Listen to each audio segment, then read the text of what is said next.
తిరుపతి వెళ్ళి అలగమ్మ గారు వచ్చారు. పాపం ఆవిడ ప్రారంధ కర్మ కష్టాలన్నీ అలగమ్మ గారికే వచ్చాయి. ఆ పెద్ద కొడుకు నాగస్వామి శరీరం వదిలిపెట్టేశాడు. ఆ చిన్నవాడు పాపం ఆ పిల్లవాడు ఆ మూడో సంతానం, రెండోవాడు వెంకటరామన్ రమణ మహర్షి, మూడో పిల్లవాడు ఆ నాగసుందరం. ఆయన ఏదో ఒక దేవాలయంలో గుమాస్తాగా చేరి ఉన్న ఇల్లు కూడా అమ్మేసుకున్నారు. ఆ పిల్లవాడు కష్టపడి ఆ ఇంటినంతటినీ పోషిస్తుండేవాడు. ఏదో ఆవిడ తిరుపతి క్షేత్రానికి వచ్చి స్వామి దర్శనం చేసుకుని దగ్గరికి కదా అని అరుణాచలం వెళ్ళి ఈ పిల్లవాడిని చూసింది. చూసి ఎంతో ఏడిచింది. మొట్టమొదటిసారి వెళ్ళినప్పుడు ఎంత ఏడ్చిందో 2 రోజులు కొడుకుని వచ్చి. మన చిత్రం ఏమిటో తెలుసా, పినతండ్రి కూడా గుర్తుపట్టలేదు. కానీ పెద్ద పెద్ద గోళ్లు పెరిగిపోయి ధూళిధూసరమైన శరీరంతో గోచి పెట్టుకుని ఒక బండ మీద వెల్లకిలా పడుకుని ఉన్నారు. అలగమ్మ గారు వెళ్ళేటప్పటికి రమణ మహర్షి చూడగానే గుర్తుపట్టింది అలగమ్మ గారు. ఎంత ఏడ్చిందో, అంత తల కొట్టుకుంటున్నా ఏడుస్తున్న స్వామి మాత్రం పరమ ఉదాసీనంగా అలాగే ఉన్నారు. ఏ ప్రకంపనలు లేవు ఆయనలో, ఏ భావస్పందనలు లేవు.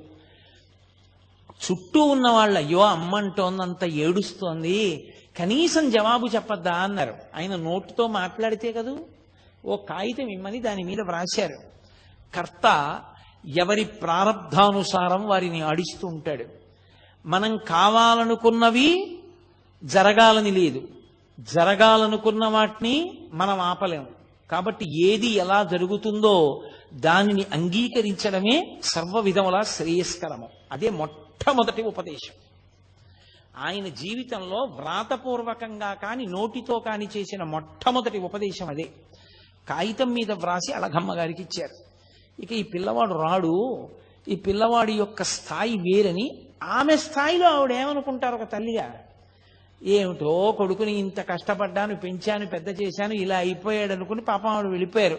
ఆ తరువాతి కాలంలో మళ్ళీ ఆవిడికి ఇంకా జీవితం మీద విరక్తి వచ్చింది. విరక్తి రావడానికి కారణం కూడా భగవంతుడు అందుకే ఒక్కొక్కళ్ళకి ఒక్కొక్కటి ముందే ఇచ్చేస్తాడులా ఉంది. ఆవిడికి దక్షిణామూర్తి స్తోత్రం, వేదాంత స్తోత్రాలంటే ఇష్టం ఉండడం, ఎప్పుడూ వాటిని మననం చేయడం, ఆవిడికి కొన్ని వేల వేదాంత సంబంధమైన పాటలు నోటికొచ్చుట అలగమ్మ గారికి. అవన్నీ పాడుకుంటూ గడిపేవారు. ఆవిడ ప్రారంధం ఏమిటంటే ఆఖరికి ఆ మూడో కొడుకు నాగసుందరంకి పెళ్లి చేశారు. ఆ పెళ్లి చేస్తే పెద్దవాడు అసలు సంతానం లేకుండానే ఆయన శరీరం వదిలేశాడు నవయవ్వనంలో ఉండగా. ఇక మూడోవాడు పెళ్లి చేశారు, ఓ కొడుకు పుట్టాడు, భార్య చనిపోయింది.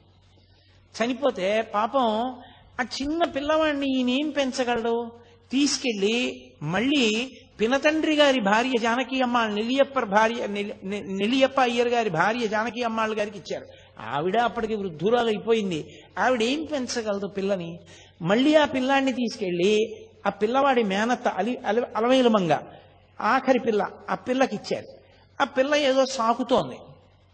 ఎక్కడ చూసినా అప్పులు, తగిన ఉద్యోగమా లేదు, భార్య చచ్చిపోయింది, కొడుకునా ఎవరో పెంచుతున్నారు. అసలు ఎందుకు ఇంకా బతకాలనిపించింది ఆయనకి. ఈలోగా అలగమ్మ గారు మెల్లిగా కొడుకు దగ్గరికి వెళ్ళిపోయారు. ఇది ఒక విచిత్రమైన సంఘటన. భగవాన్ రమణుల జీవిత చరిత్ర మొత్తం మీద చాలా కాలం నాకు అనుమానం ఉండిపోయిన సందర్భం ఇదొక్కటే. ఆ తర్వాత నాకు పరమేశ్వరానుగ్రహం వల్ల యథార్థంగా చెప్పాలంటే రమణ మహర్షి ఒక వ్యక్తి రూపంలో అనుమానాన్ని తీర్చారు. అప్పటి వరకు నాకు ఇది ఎందుకు అలా జరిగింది అని అర్థమయ్యేది కాదు. అలగమ్మ గారు కొడుకు దగ్గరికి వెళ్ళిపోతానని చెప్పి అరుణాచలం వెళ్ళిపోయి అరుణాచలంలోనే ఒకరి ఇంట్లో ఉండేవారు. ఆవిడికి విరూపాక్ష గుహలోనే ఉండాలి కొడుకుతో అని కోరిక. కూతురు అలమేలమంగ అడిగిందమ్మా మా ఇంటికి వచ్చేసేయమ్మా మాతో ఉండమని. అయినా కూడా కొండ మీదకి వెళ్ళిపోయి సరే పెద్ద ఆవిడ ఉన్నంత కాలం ఉండదు, ఇంకా ఆవిడ కిందెందుకని ఆవిడ్ని కూడా విరూపాక్ష గుహకి తీసుకొచ్చేశారు. అది చిన్న గుహ, బయటకు చిన్న గదిలా ఉంటుంది, లోపల గుహ ఉంటుంది. అక్కడే ఈవిడ ఉండేవారు. అక్కడ ఈవిడిది ఆచారం సంప్రదాయం, తడి పొడి మడి మైల ఆచారము ఈవిడిది. ఆయనేమో అగ్నిహోత్రం, మహాజ్ఞాని, ఆయన అన్నిటికీ అతీతుడు. ఆయన దగ్గరికి వచ్చి ఒకప్పుడు ఒక వ్యక్తి ఏడిచాడు, నేను ఎన్ని కష్టాలు పడుతున్నానో నేను చేసిన పాపాలేనని. ఆఖరికి విని విని విని విని విని ఎప్పుడూ మాట్లాడని భగవాన్ రమణులు అన్నారు, అన్ని పాపాలున్నాయా నిన్ను బాధపెట్టడానికి అన్నారు. చాలా పాపం చేసేసానన్నాడు. నాకు ఇచ్చేస్తావా పుచ్చేసుకుంటానో అప్పుడు నీకు శాంతమా అన్నారు. ఇచ్చేస్తాను పుచ్చేసుకుంటారా అన్నాడు. ఇచ్చేసేయి అన్నాడు. అయితే నీళ్లు పోసి ధార పోసి నేను పుచ్చేసుకుంటాను ఆ పాపాలన్నారు. ఆయన చేతులు చాపారు. అతను నీళ్లతో ధారపోసేశాడు. నా పాపాలన్నీ ఈయనకి ఇచ్చేస్తున్నాడు. ఆయన పుచ్చేసుకున్నారు. పుచ్చేసుకుంటే ఏమైనా అయిపోయిందా? ఇప్పుడు ఆయన్ని పాపాలు బాధిస్తాయని మీరు అనుకుంటున్నారా? ఒక్క విషయం గుర్తుపెట్టుకోవాలి. ఓ కొవ్వొత్తి వెలుగుతోందనుకోండి, దాని మీద నేను నీటి బుట్టు వేశాననుకోండి, కొవ్వొత్తి నిధనం అయిపోతుంది. పొయ్యి వెలుగుతోందనుకోండి, నేను చారెడు నీళ్లు తీసి ఇలా అన్నాను అనుకోండి, మంట నిధనం అవుతుంది. ఒక ఇల్లు కాలిపోతోందనుకోండి, పోనీ అమంగళకరమైన మాట ఎందుకు, అరణ్యంలో దావానలం వ్యాప్తి చెందిందనుకోండి, పెద్ద మంట, అరణ్యం కాలిపోతోందనుకోండి, నేను వెళ్ళి చారెడు నీళ్లు తీసి చల్లాను అనుకోండి, మంట ఏమైనా నిధనం అవుతుందా? ఈ నీళ్లు కాలిపోతాయి. నీరు నిప్పు నార్పాలి, కానీ అంత మంటలో చారెడు నీళ్లు పడితే మరిగి ఆవిరైపోతాయి, కాలిపోతాయి. అవి ఆర్పవలసిన నీరు కాలిపోయింది మంటలో. ఎందుకని? మంట పెద్దది, నీరు తక్కువ. రగిలిపోతున్న జ్ఞానాగ్ని పరమేశ్వర స్వరూపం అది. అది పాపాలు పుచ్చుకుంటే మాత్రం దాన్ని ఏమైనా చేస్తాయా? దగ్ధమైపోతాయి అంతే. ఇంకొకరికి శాంతినివ్వడానికి పాపాలు పుచ్చేసుకున్నారంతే మహానుభావులు. అంతటి ద్వంద్వాతీత స్థితి. రమణుల పేరు చెప్తే చాలు గురువుల యొక్క అనుగ్రహం కలుగుతుంది, అరుణాచలేశ్వరుడి యొక్క అనుగ్రహం కలుగుతుంది. సాక్షాత్ సుబ్రహ్మణ్యావతారం. అంతటి మహానుభావుడు గుహలో కూర్చునుండగా కావ్యకంఠ గణపతి ముని ఒక్కరే ఉన్నారు.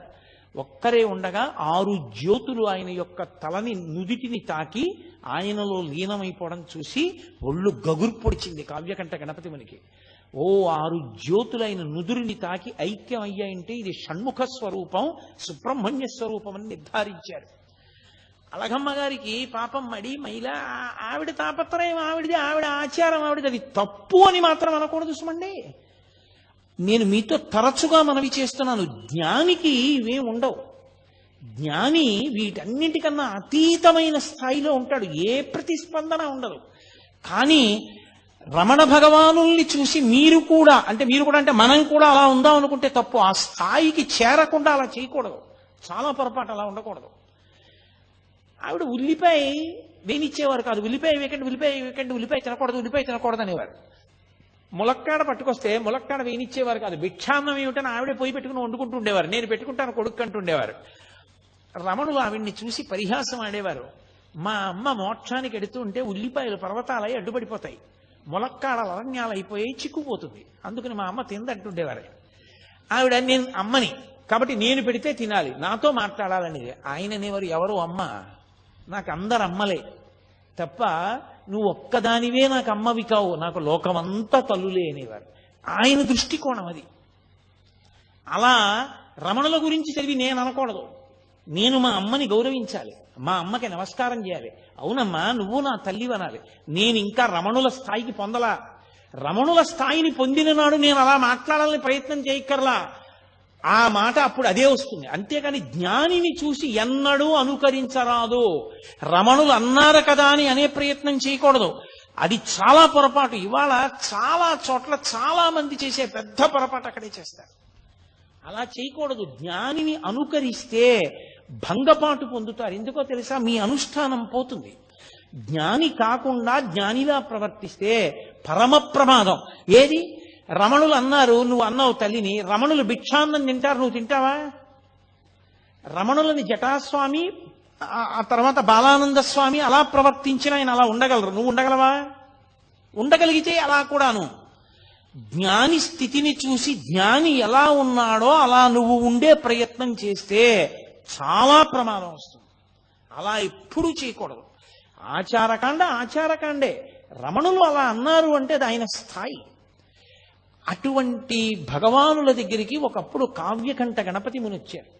నేను కావ్యకంఠ గణపతి ముని గురించి కేవలం 1-2 వాక్యాలు చెప్పి వదిలేశాను అనుకోండి, అంతకన్నా అన్యాయమైన విషయం ఇంకోటి లేదు రమణతత్వం చెప్పేటప్పుడు. ఎందుకంటే రమణులకు కావ్యకంఠ గణపతి మునికి అంత సాన్నిహిత్యం. కావ్యకంఠ గణపతి ముని గురించి చెప్తే రమణుల గురించి చెప్పాలి, రమణుల గురించి చెప్తే కావ్యకంఠ గణపతి ముని గురించి చెప్పాలి.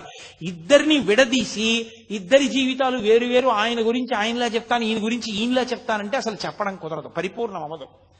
అందుకే నేను ప్రత్యేకంగా రేపటి రోజున కావ్యకంఠ గణపతి ముని, భగవాన్ రమణులు, వాళ్ళిద్దరి విశేషాల్ని రేపటి రోజున మీతో మనవి చేస్తాను. ఇవాళ ఒక్క విషయమే చెప్తాను. కావ్యకంఠ గణపతి ముని విఘ్నేశ్వరుడి యొక్క అనుగ్రహం చేత జన్మించిన కారణజన్ముడు, మహావిద్వాంసుడు. ఆయన అపారమైనటువంటి శిష్యులు ఆయనకి. ఆయన ఒకసారి రమణుల దగ్గరికి వచ్చారు. వచ్చి తపస్సనగా ఏమి అని అడిగారు. నాకు నిజంగా తెలుసుకోవాలనుంది, మంత్రజపంతో తపస్సుని పొందాలి అంటే ఏం చెయ్యాలి, జపంలో ఏది తపస్సు అని అడిగారు. అంతటి మహావిద్వాంసు రమణ మహర్షి అన్నారు, నోరు విప్పి మాట్లాడారు. మంత్రజపం చేసినప్పుడు ఆ మంత్రం యొక్క స్వరం ఎక్కడ నుంచి బయటికి వస్తోందో ఆ మూల స్థానంలోకి లయమైపోవడమే జపం. మాట మాట్లాడుతున్నప్పుడు ఆ మాటలన్నీ ఎక్కడ ఉత్పత్తి అవుతున్నాయో ఆ ఉత్పత్తి అవుతున్న స్థానంలోకి లయమైపోవడమే తపస్సు. దీనికే తపస్సు అంటారన్నారు. అనగానే వెంటనే సంస్కృతంలో రమణ పంచకం చదివారు, కావ్యకంఠ గణపతి మరి చదివి, మహానుభావ, ఎన్నో గ్రంథాలు చదివాను కానీ ఇలా చెప్పిన వాణ్ణి నేను చూడలేదు. వెంకటరామన్ వెంకటరామన్ అని పిలుస్తున్నారు. కాదు, ఈయనకి నేను సరి అయిన పేరు ఇప్పుడు నేను ఉంచుతున్నాను. ఇక ఇవాళ నుంచి ఇన్ని అందరూ రమణ మహర్షి అని పిలవండి. ఈయన రమణ, లోకములను రమింప చేస్తారు. కాబట్టి మహర్షి. ఎందుకు మహర్షి అంటున్నానంటే, ఊర్ధ్వరేతస్కుడై, శాపానుగ్రహ సమర్థుడై, ఇంద్రియములను గెలిచినటువంటి వాడై, పరమేశ్వర తత్వాన్ని జీర్ణం చేసుకున్నవాడై, బ్రహ్మమును తెలుసుకుని బ్రహ్మముగా నిలబడినవాడు. కాబట్టి త్రికాలవేది కనుక ఈయన్ని మహర్షి అని పిలుస్తున్నాను. భగ, అది ఉన్నవాడు భగవానుడు, పరమేశ్వరుడు అని పిలుస్తాం. భగము అంటే 6 ఉండాలి. ఆ 6 ఐశ్వర్యము, సమగ్రత్వము, ధర్మము, యశస్సు, శ్రియము, జ్ఞానము, వైరాగ్యము. ఈ 7 ఉంటే భగవంతుడు అని పిలుస్తారు. ఈ 7 పుష్కళంగా ఆయన యందు ఉన్నాయి. అపారమైన తపస్సు చేత మహర్షి అయి ఈ 7టిని పరమేశ్వరుడితో సమానంగా పొందారు కనుక ఇక నుండి వీరిని భగవాన్ రమణ మహర్షి అని పిలవండి అన్నారు. కావ్యకంఠ గణపతి ముని పెట్టినటువంటి పేరే భగవాన్ రమణ మహర్షి అన్న పేరు తరువాతి కాలంలో లోకంలో ప్రచారమైంది. అటువంటి రమణులు అరుణాచల పర్వతం మీద తిరుగుతుండగా వారికి కేవలం మనుష్యులతోటి సంబంధం కాదు, మీరు తపోనిష్టాగరిష్ఠులైనటువంటి వారు ఉన్న ప్రదేశాలని పరిశీలనం చేస్తే అక్కడ వారి తపస్సు యొక్క ప్రకంపనల చేత, తప ప్రభావం చేత సమస్త జీవులు వాటి మధ్య ఉన్న వైరాన్ని మరిచిపోతాయి. మరిచిపోయి ఏది దేన్ని చెనకదు. ఆయన స్కందాశ్రమానికి వెళ్ళారు. శిష్యులందరూ కలిసి ఆ పైన నీటి కయ్య, మామిడి చెట్లు అవి ఉన్నాయని అక్కడ చదును చేసి ఓ 2 గదులు, ఆయన ధ్యానం చేసుకోవడానికి పర్వత గుహలా ఉండేటటువంటి ఓ గదిని నిర్మాణం చేశారు. నిర్మాణం చేసి ఆయన సుబ్రహ్మణ్యావతారం అని స్కందాశ్రమము అని పేరు పెట్టారు. ఇప్పటికీ చూడొచ్చు, అరుణాచల పర్వతం ఎక్కి చూడొచ్చు స్కందాశ్రమాన్ని. ఆ స్కందాశ్రమంలో ఆయన ఉండే రోజుల్లో ఒక పెద్ద పాము ఒకటి వెడుతోంది. అందరూ భయపడేవారు. ఆయన దాన్ని తేరిపారి చూస్తున్నారు. అది ముందు నడుస్తోంది, రమణులు వెనకాతల నడుస్తున్నారు. కావాలని కాదు, ఆయన మానాన ఆయన వెడుతున్నారు, అది ముందు వెడుతోంది. అది ఒక 2 రాళ్ల మధ్యలోకి వెళ్ళింది. వెళ్ళి కొంచెం ఇరుకున పడినట్టు అనిపించింది దానికి. ఆయన వెనకనే నడుస్తూ దగ్గరగా వచ్చారు. అదొక్కసారి తలెత్తి పడగ విప్పింది. ఆయన దాని కళ్ళల్లోకి అలా చూశారు. అది పడగ వాల్చేసి ఆయన పాదాల దగ్గరికి వచ్చింది. అది అప్పటి నుంచి రమణ మహర్షి శరీరం మీద ఎక్కి తిరిగే ప్రయత్నం చేస్తుండేది. అది ఆయన కాళ్ళు పట్టుకొని కాళ్ళు ఎక్కాలని చూసేది. ఏది? ఒక భయంకరమైన సర్పం. ఆయన దగ్గరకు వస్తే సమస్త ప్రాణులు శాంతి పొందేవి. ఆయన సోఫాలో కూర్చుని ఉండగా ఒక ఆయన 2 చిరుతపులి పిల్లల్ని తీసుకొచ్చాడు. అవి అకస్మాత్తుగా ఎగిరి సోఫా మీదకి ఎక్కితే 2 చిరుతపులి పిల్లలు ఏమవుతాయో అనుకున్నారు. ఆయన రెండిటిని దగ్గరికి తీసుకుని 2 చిరుతపులి పిల్లల మీద చేతులు వేశారు. అవి పిల్లి పిల్లల్లా కళ్ళు మూసుకుని ఆయన తొడ మీద తలలు పెట్టుకు పడుకున్నాయి. దాన్ని ఫోటోలు కూడా తీశారు కొంతమంది ఆ కాలంలో. అవి చాలా అలభ్యం, చాలా కష్టం మీద దొరుకుతాయంటారు. అలాగే కోతులలో తెగలు ఉంటాయి. ఒక తెగకి ఇంకొక తెగకి పడదు. 2 తెగలు దెబ్బలాడుకునేవి. దెబ్బలాడుకుని విపరీతంగా కొట్టుకునేవి. కోతికి కృతజ్ఞత ఎక్కువ. కోతి కృతజ్ఞత ప్రకటించదు. అది దాని లక్షణం. దాని లక్షణాల్లో ఒకటి కోతికి. అది రెండు తెగలు దెబ్బలాడుకుని రమణులు విరూపాక్ష గుహ బయట ఉండగా వచ్చేవి. వచ్చి చెట్ల మీద కూర్చుని ఇటువైపు కొన్ని వేల కోతులు అటు కొన్ని వేల కోతులు కూర్చుని కిచకిచలాడుతూ దీని రాజు దాని రాజు పరస్పరం చాడీలు చెప్పుకునేవి. ఇటు తిప్పి వినేవారు, ఇటు తిప్పి వినేవారు. ఆఖరికి మీరు ఇలా దెబ్బలాడుకోకూడదు, నీ తప్పే, క్షమార్పణ చెప్పు, వెళ్ళిపోండి అంటే అది కిచకిచలాడి వెళ్ళిపోయేది. ఆయనకి ఎలా అర్థమయ్యేది? కోతి కిచకిచలాడితే ఆయనకి ఎలా తెలుసు అన్ని వేల కోతులు తీర్పుగా ఆయన దగ్గరికి ఎందుకు వస్తాయి? అంటే మనిషి యొక్క మనసులో ఉన్న భావాలు అర్థం చేసుకోవడానికి భాష ఏమో కానీ ఆ మనసు కూడా భావాన్ని ఏ ఆత్మ ప్రకాశం వల్ల పొందుతుందో ఆ ఆత్మగా నిలబడగలిగిన వాడికి ఎదుటి ఆత్మలోని భావనలు ఎందుకు తెలుసుకోలేడు? అందుకని ఆయనకి ఇంకా భాషతో సంబంధం ఉండేది కాదు. ఒకప్పుడు ఆయన ఆశ్రమంలో ఉన్నప్పుడు నేపాల్ దేశం నుంచి ఒక ఆ రాజుగారి యొక్క సామంతరాజు వచ్చాడు. వచ్చి నేను రమణ మహర్షితో మాట్లాడాలన్నాడు. నీకు తమిళం వచ్చా అన్నారు. తమిళం రాదు, గోర్ఖా భాష మాట్లాడతాడు ఆయన. గోర్ఖా భాష మహర్షికి రాదన్నారు. నేను మాట్లాడతానన్నాడు. రమణ మహర్షి వచ్చి సోఫాలో కూర్చున్నారు. ఈయన వెళ్ళి గోర్ఖా భాషలో ఏవేవేవో అడిగాడు. ఆయన కళ్ళల్లోకి అలా చూశారు ఒక 5 నిమిషాలు. మహానుభావ, చాలా సంతోషం, నాకు అంతా అర్థమైపోయింది, వెళ్ళిపోయాడు. వాళ్ళ రాజుగారికి చెప్పాడు. వాళ్ళ రాజుగారు వచ్చి వీరికి అన్నీ అర్థమైపోయాడు, మీరు చెప్పినవన్నీ గూర్ఖా భాషలో ఈయనకి చెప్పినవన్నీ మాకు చెప్పాడని చెప్తుంటే హాల్లో ఉన్న వాళ్ళందరూ నవ్వారు. రమణ మహర్షి గూర్ఖా భాషలో ఇవన్నీ చెప్పడం ఏమిటి? ఆయన చూశారంతే అర్థమైపోయేది. అటువంటి మహాజ్ఞాని, పరమేశ్వర స్థాయిని పొందినటువంటి మహానుభావుడు, పరమేశ్వరుడైనటువంటి స్థితి అయింది. అందుకే ఒకానొకప్పుడు ఒక తెగకంతటికి రాజుగా ఉంది కొంతకాలం ఒక పెద్ద కోతి. దాన్ని తరిమేసాయి కోతులన్నీ, దానికి పదవి పోయింది. 2 అనుచరులు మాత్రం పాపం పాతరాజుగారన్న బెంగతో ఎప్పుడూ అనుసరించి వస్తుండేవి. దానికి ప్రాణోత్క్రమణం అయిపోయే సమయం ఆసన్నమైంది. అది వచ్చి విరూపాక్ష గుహ ముందు తిరుగుతోంది.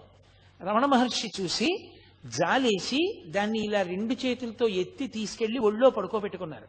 దానికి మెడవాలిపై పళ్ళు గిటకరిస్తుంటే దాన్ని ఇటు తొడమించి బరువుకిటు తిప్పుకుంటుంటే దాని పళ్ళు ఆయన శరీరం మీద గీరుకుని మచ్చలు పడ్డాయి. అది ఆయన తొడ మీదే ప్రాణం వదిలింది.